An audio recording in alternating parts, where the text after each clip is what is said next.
Oi, meus irmãos, graça e paz para todos vocês. Seja bem-vindo, meus queridos, a este canal desse Sermão em Cristo, Nilson Queiroz, do canal Verdadeira Graça. Eu estou todos os dias trazendo uma mensagem para a edificação da nossa vida. Eu tenho uma mensagem para nós nesse momento. Eu sou, mas na verdade não sou.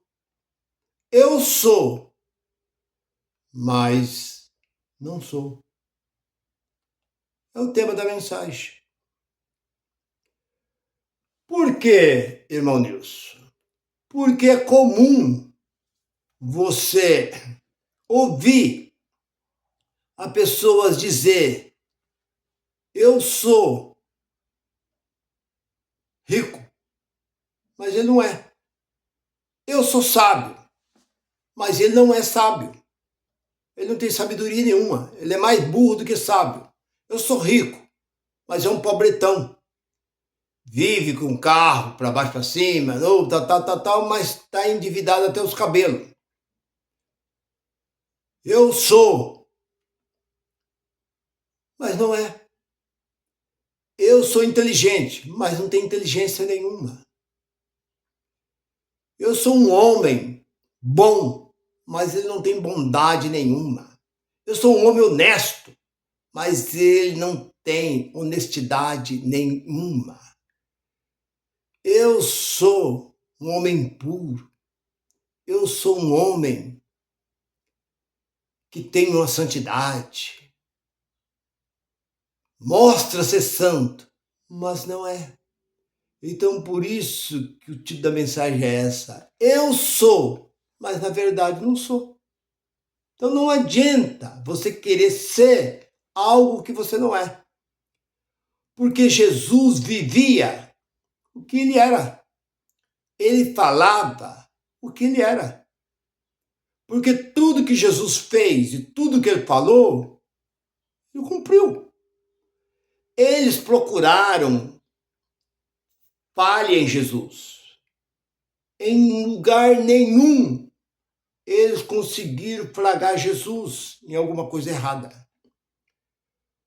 Então os santos daquela época, os crentes daquele tempo, procuravam falha em Jesus, mas não encontraram. Porque quando Jesus dizia, eu sou a verdade, estava certo, ele era a verdade mesmo. Eu sou a verdade. Eu sou o caminho. Então, quando ele dizia que ele era a verdade, ele estava dizendo a verdade. Eu sou a vida. Ele estava dizendo que ele era a vida. Todo aquele que estava nele tinha a vida eterna. Porque lá no capítulo 1 de João, versículo 17, a lei foi dada por Moisés, mas a verdade veio por quem? Por quem veio a verdade? Por Moisés? Não. A lei foi dada a Moisés, mas a verdade veio por intermédio de Jesus. Lá no Monte da Transfiguração, capítulo 17 de Mateus, Jesus leva com ele ali seus 3 discípulos mais amados. Chegou ali, transfigurou aquele lugar, apareceu Elias e Moisés. E a voz do céu, que era o próprio Deus falando, este é o meu filho amado. A ele ouvi. Por quê? Não mandou ouvir mais Moisés e nem Elias. Porque ali terminava os profetas e terminava a lei. Então a ele ouvi. Então Jesus, ele foi o único que podia dizer, eu sou, porque ele era. Não adiantava alguém bater de frente. Não adiantava ninguém querer levantar contenda contra ele.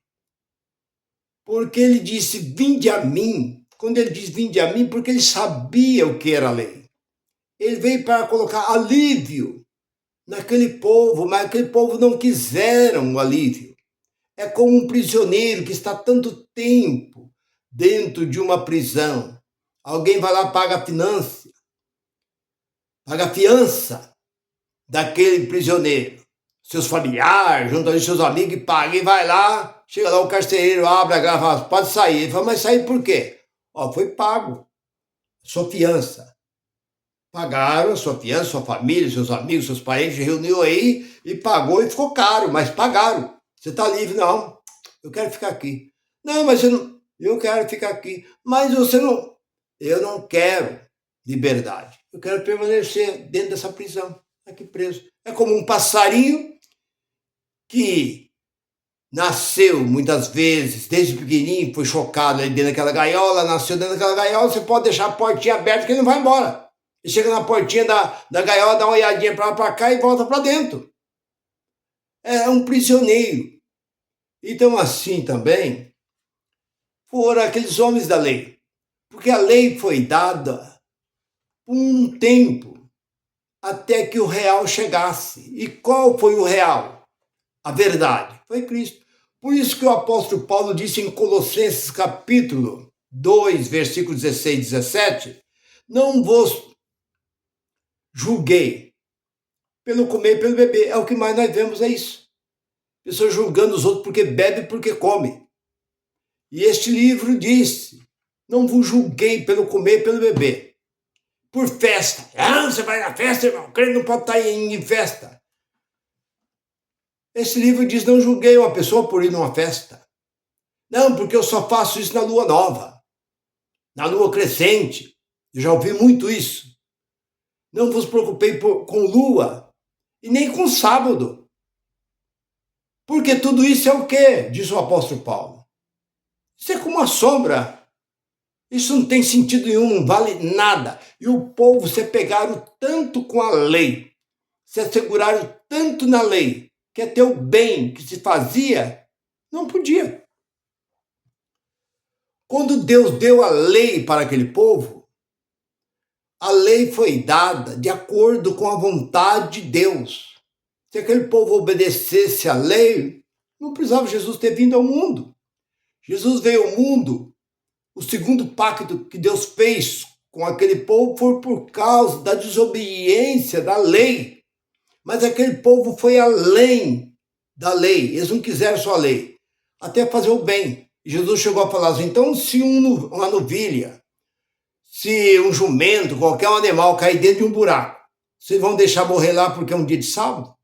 Se esta palavra, Deus diz assim, dia de sábado, vocês não trabalhem. Dia de sábado, vocês guardam o sábado. Trabalha 6 dias e o 7º vocês descansam. Simplesmente isso. Mas eles não queriam até o bem. Se você desse um prato de comida para uma pessoa dia de sábado, você era condenado. Não podia. Jesus curou um homem dia de sábado, eles quiseram apedrejar Jesus. Então você vê a ignorância e nos dias de hoje acontece a mesma coisa. Existe tantos movimentos aí religiosos aí, você não pode fazer nada que diz que é pecado. Você até achou, não, essa roupa não é de crente, não. Não sei se crente tem roupa. A mulher no cabelo. O que tem a ver cabelo? Que diferença faz uma mulher raspar o cabelo ou ter o cabelo que raspa no chão? Qual a diferença faz para Deus? Qual a diferença que tem a cor da pele? Qual a diferença que tem uma pessoa por pertencer a uma grande denominação, uma pequena denominação? Há uma passagem lá no capítulo 14 de Romano que diz que uns comem de tudo. Come carne, come tudo. E outros comem só legumes. Aquele que come de tudo não deve desprezar aquele que não come. E aquele que não come não deve julgar aquele que come. O que quer dizer isso? É o que a gente hoje vê. Aquela igreja lá, as mulheres pintam o cabelo. Aquela igreja lá, a mulher usa batom, usa isso. Qual a diferença? Quem são vocês? Deus colocou vocês como juiz para poder estar julgando os outros? Então, o que nós estamos vendo hoje? Muita gente dizendo, eu sou. Mas o único que diz, eu sou a videira verdadeira, Jesus. Jesus diz, eu sou o pão da vida, e ele era o pão da vida. Mas não esse pão que Vocês comeram, seus pais comeram e pereceram. Eu sou o pão vivo que desceu do céu. João capítulo 6. Eu sou o pão vivo que desceu do céu. Esse é o pão verdadeiro, esse é o pão que alguém come nunca mais. Eu sou a água da vida, disse para a mulher samaritana. Quem bebe dessa água volta a ter sede, mas quem beber da água que eu lhe der nunca mais terá sede. Mas dentro dela vai jorrar uma fonte que jorra para a vida eterna. A mulher não entendeu. Dai-me dessa água para que eu não possa mais vir no poço tirar. Não entendeu? E hoje esses crentes dentro dessas grandes denominações, esses teólogos, esses pastores, são todos iguais.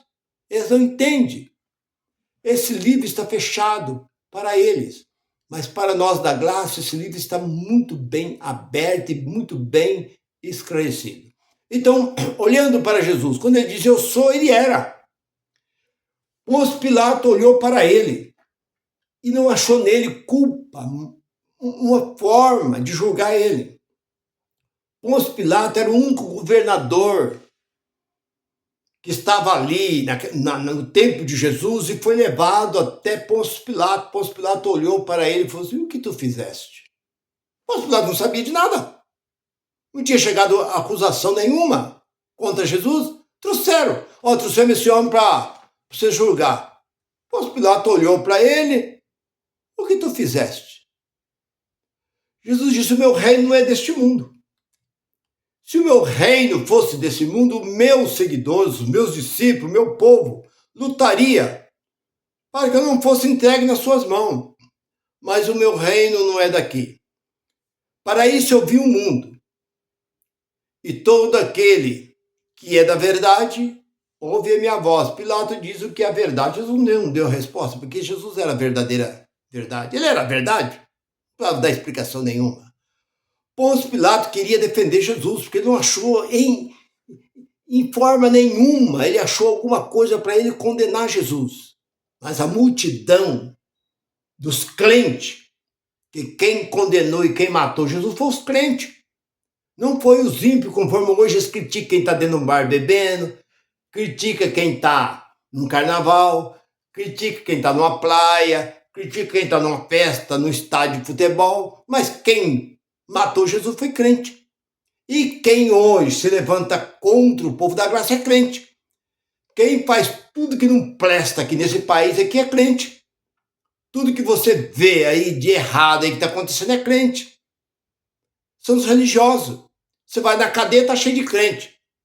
E aí, como é que você faz? Você vai lá nos morros, aí dentro dessas favelas, tá cheio de ex-crente.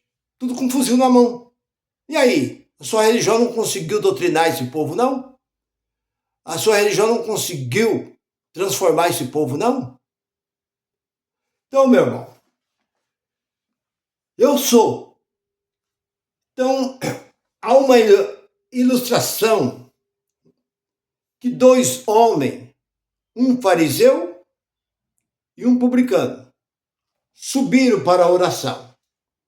Aquele fariseu orava desta forma: Senhor, graças te dou, porque eu não sou roubadores, eu não sou um adúltero, eu não sou um pecador, eu não sou como esse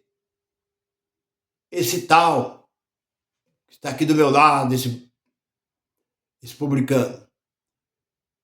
Eu sou fiel, eu dou o dízimo de tudo e jejuo 2 vezes por semana. Oração bonita, né? Eu não sou roubador, não sou um adúltero, eu não sou pecador, não sou mentiroso, sou dizimista, jejuo 2 vezes por semana, não sou como tal. Jesus disse assim, e o outro, sequer de cabeça baixa, dizia, Senhor, tenha misericórdia de mim, que sou pecador. Ele reconheceu que ele era um pecador. Jesus diz, qual dos dois foi mais justificado, foi abençoado? Aquele que usou de misericórdia para com Deus. É isso. Então, o que nós vemos hoje em dia são esses homens lá dentro chamando o povo de ímpio, de mundano. Cuidado com o seu vizinho. Não vai numa festa. Se os seus parentes te chamam, você não vai na festa. Você não vai numa festa do peão, você não vai nessas festas de quadrilha, que agora é a época de festa de quadrilha, época de junho, julho, tem essas festas. Você não participa disso, você não participa daquilo outro, você não participa. Por que não participa? Quem é você para proibir a vida de uma pessoa? Foi dado algum direito para você impedir alguém de fazer alguma coisa? A nossa vida é livre porque o próprio apóstolo São Paulo diz que tudo é lícito, tudo é livre para nós fazer. Agora, então, Jesus disse, eu sou, e ele era. Mas Paulo não pôde dizer isso.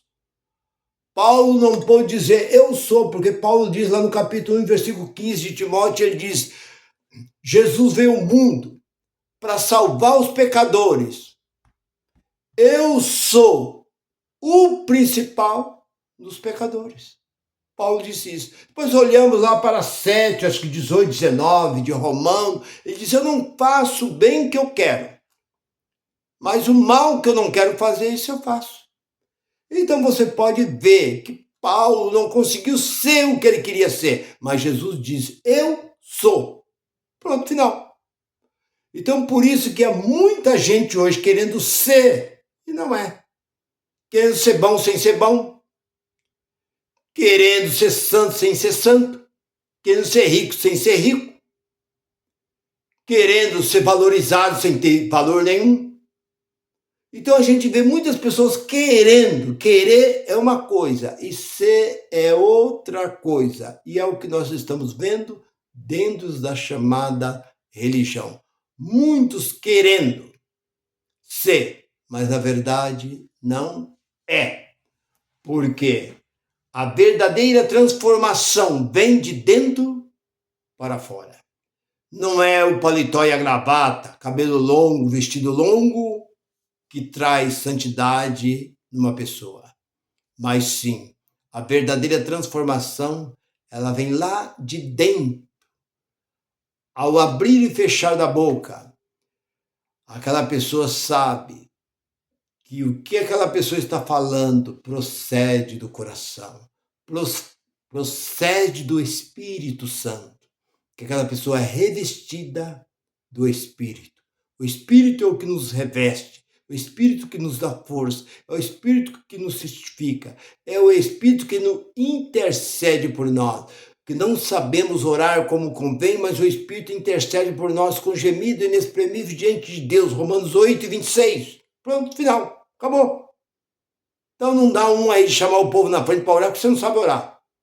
Para com essas tolices aí. E outra, lá em Hebreu capítulo 6, versículo 2, diz que o homem não deve colocar a mão na cabeça de ninguém. Deus não deu esse direito para o homem estar colocando a mão na cabeça de alguém. A sua mão é uma mão impura, uma mão imunda. Como você vai colocar a mão na cabeça de alguém?